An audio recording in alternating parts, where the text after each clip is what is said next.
Are you ready to unlock the unknown? I'm here to unbox an Ocean Insight spectrometer so you'll know what to expect when you receive yours. So with Ocean Insight, we like to unlock the unknown, and that's exactly what you're going to be able to do with your new spectrometer.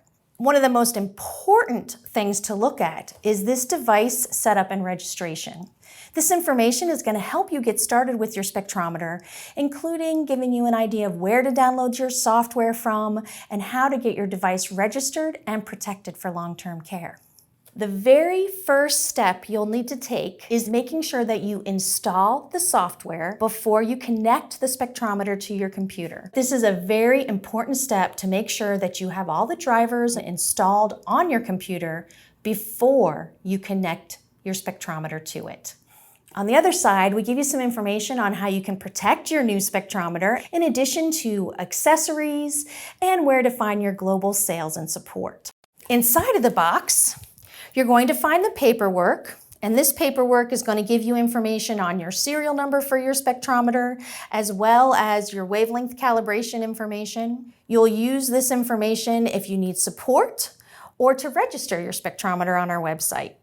We also provide a discount for an online purchase of a fibers, and then on to the good stuff. Your new spectrometer. In this case, this is a flame spectrometer, our workhorse spectrometer, great for all types of measurements. To talk to your spectrometer, we also include a USB cable. The USB cable is going to plug into this port here on the side. And the other thing you'll see here is a nice reminder of when you can send your spectrometer back for recalibration. We recommend annual calibrations just to make sure your wavelength accuracy is as good as it can be.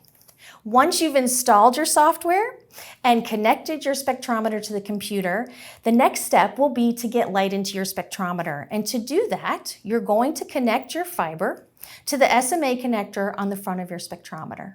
What's exciting about this slit assembly is the user can actually change that themselves, and we offer a range of slit sizes to enable you to reconfigure the spectrometer as needed for your application.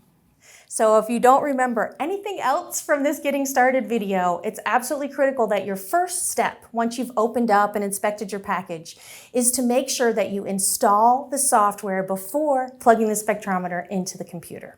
It's as simple as that. Install your software, plug your spectrometer in, hook up your fiber, and you're ready to go.